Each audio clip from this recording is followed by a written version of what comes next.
on Legion Azrael here, like always. I don't know why I stutter. I have to readjust this chair, things, stuff, whatever. The last time I did a trailer about this, I gave my personal opinion about how it looked and what the reviews were. And some asshat was like, "You said you're a fan of Star Wars. How could you hate this?" Because I am not a sheep like that guy was. Let's just check out the storyline, and I'll give you my thoughts on what I played during the Star Wars Battlefront beta. I wish I would have recorded some of that crap and uploaded it to YouTube, but I kind of forgot, just randomly. I was like, I'm going to do that, and then I just never did it. Mostly probably because I raged a lot. I had a couple good moments. Like, I was, like, kicking ass. Yeah. The Emperor is dead. So what happens now? Space. We retaliate, Commander. Oh, yeah. The Empire will assault the very foundation of the rebels' pathetic belief in themselves. Right. Tell me, Aiden, what is the source of their belief? Hope. Correct. This messenger's presence is a great honor, one I choose to share with my daughter. Oh, yeah. Those things are crazy. Those things are badass looking, though. Admiral Versio, Operation Cinder is to begin at once. Resistance, rebellion, defiance.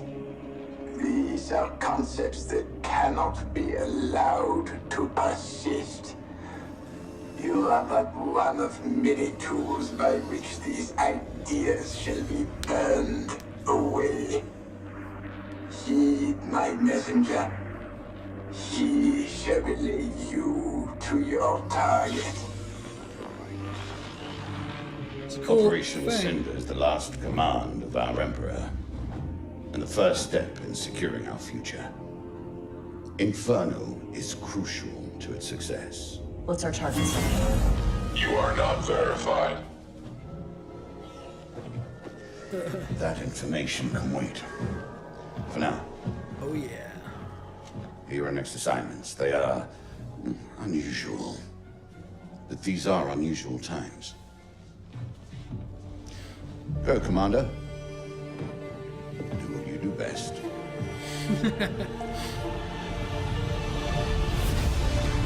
This November.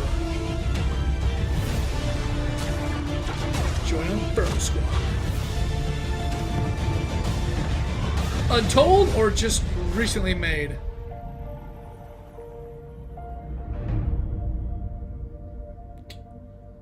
Well, I have no love for EA. I've said that before. PlayStation. I'll keep my opinions of EA pretty short. I believe I think their goal as a company is money first, entertainment second. But beyond that, the story for this game looks like it's going to be awesome. Looks like it's going to look beautiful. The graphics are going to be. Isn't this the new Frostbite engine? The look is going to be mind blowing, right? The story looks like it's actually going to be something interesting and that Star Wars fans are going to like in general. The online multiplayer. Now, with regards to the beta being restricted to just Naboo, God, it was just Naboo. And that one, there's two things you could have done. The multiplayer, the campaign was just a video. You couldn't play the campaign. It was like the big multiplayer, I think something else, and then the strike mission. Unless I'm thinking of campaign, multiplayer, strike. Or you click multiplayer, and then you can pick whatever it was. I think there was either 2 or 3. I believe there was just 2 things you could do.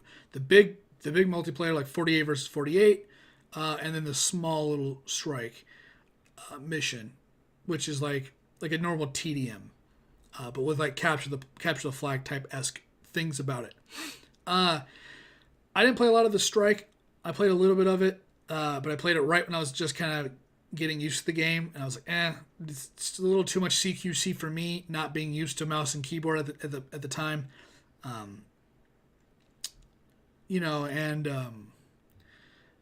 Doing all that stuff. So I played a lot of the big battle on Naboo. Had a lot of fun with it. Like I said, with regards to just being restricted to Naboo, or the other planet. With some of the heroes, of course, only getting a handful of the heroes. So on the Republic side, you had the Han Solo and Rey, and then you had a Wookiee warrior. Wasn't Chewbacca, it was just a Wookiee warrior, which was a special unit. In this game, it's cheaper. You don't have to get the little tiles.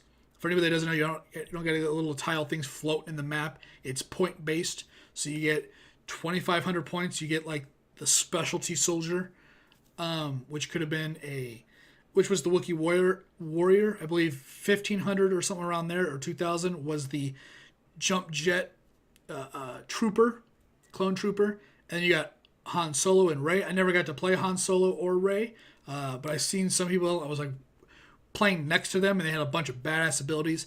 On the Separatist side, you had two versions of what do they call it? Assault droids, the big silver ones from the Techno Union. You had two of them. One was Jet, one was a different one, which I don't specifically know what he did. I think a rocket launcher. And then you had Boba Fett, and you had Darth Maul. I got to play Darth Maul. Real fun. A lot of cool stuff.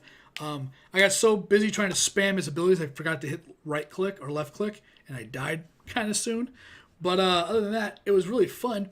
You felt like a badass, force choking people, force pushing people. I unlocked a lot of crates with no actual money. I spent a lot of the in-game currency, got a lot of upgrades for the space. Oh, that was the third one. You get to do a space battle. And man, did it suck. And not because for any other reason than it being too sensitive as far as the up and down and stuff like that. The plane was just going everywhere. Like I said, sensitivity too high for me, mouse and keyboard, not my thing. It looked incredible. The space battles looked like some of the most gorgeous gameplay you'll ever see for years to come. And everything, like the Naboo looked great. It all looked good. The battle, I played Specialist class a lot with the sniper rifle, which was, holy God, that was real fun, especially when you unlock a lot of the cards, a lot of the permanent stuff that I unlocked from crates. So I had the Stinger pistol, which does damage over time and reduces people from healing up. So you can hit them a couple times and then flop to your other weapon, or pull out your other weapon. You hit your E, I believe, which pulls in a 3-round burst, and you can just demo them really quick. Or if they're just oblivious, you can shoot them with the Stinger pistol like 5 times and they eventually die. Sniping people in that game was super fun. I started with the heavy class. If you're just not used to Star Wars Battlefront, I suggest you don't start with that, because I was having a hard time. Because the gun takes a long time to get going, to get started up, because it's a Gatling gun. It takes a moment. So I went to the assault class, and I just started running through people. I looked like Poe, and Episode 7, he's just shooting all those fucking TIE fighters around. I was just like, kill, jump, kill, jump, kill, and I killed like a bunch of people. Big score streak on the assault class with no real perks to that. That was crazy.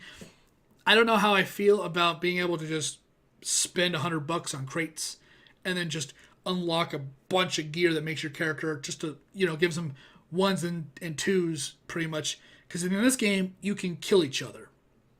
You can't, it doesn't just default to like PlayerUnknown's Battlegrounds. You can't have a dual death. You can't snipe each other and both die. Somebody got there a second earlier, or there's a digital coin being flipped, one person dies. And Battlegrounds, or Battlefront, excuse me, you can kill each other.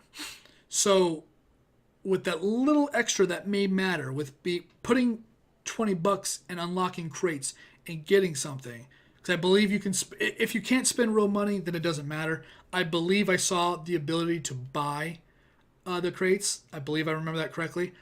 And getting a grip, or getting like I played the was it Commander? Was that his name? Or was it not soldier? Officer class. He's the one with the pistol, and I got a pistol that does a 2-round burst, but less damage. But you can get something that increases. You can get a better weapon. So if you can buy better equipment, I think that kind of just weirdly makes this game something good and bad. The first one I never played. I heard a lot of bad things about it, so I can't give you what they did better than the first one. I can only give you my opinion of something that's. I've heard a lot of people say if you like the first one, you'll like the second one. If you're looking for the second one to change your mind, from if you didn't like the first one, don't get the second one because it's more of the same, just kind of a little better, but it's just like an extension. A lot of people are saying that's the word I'm hearing. For someone that was brand new to the game and played it for the first time ever, I had a lot of fun.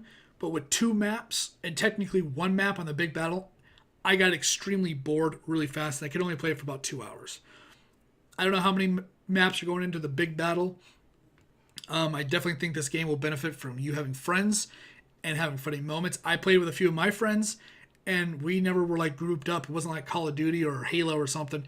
We just kind of like lost each other in the mayhem that was 40 people, and we didn't really strategize. I'm sure if we played a little bit more, it could have happened, but we only played it for about a day or 2. Yeah, it was just a thing. I think if the big battles, if all the battles have 10 maps or 12 maps, I think they're going to be in the clear. I don't think that's going to happen. I think the big battle is going to have a handful, so everybody else can have maps as well. And I think that's going to really hinder the game and make it boring overall. Storyline, I'm hoping it's great, but that's just my 2 cents, and that's just my review of the game itself. Thanks for watching. Thanks for hanging out, and I'll see you on whatever video I'm doing next. Later, guys.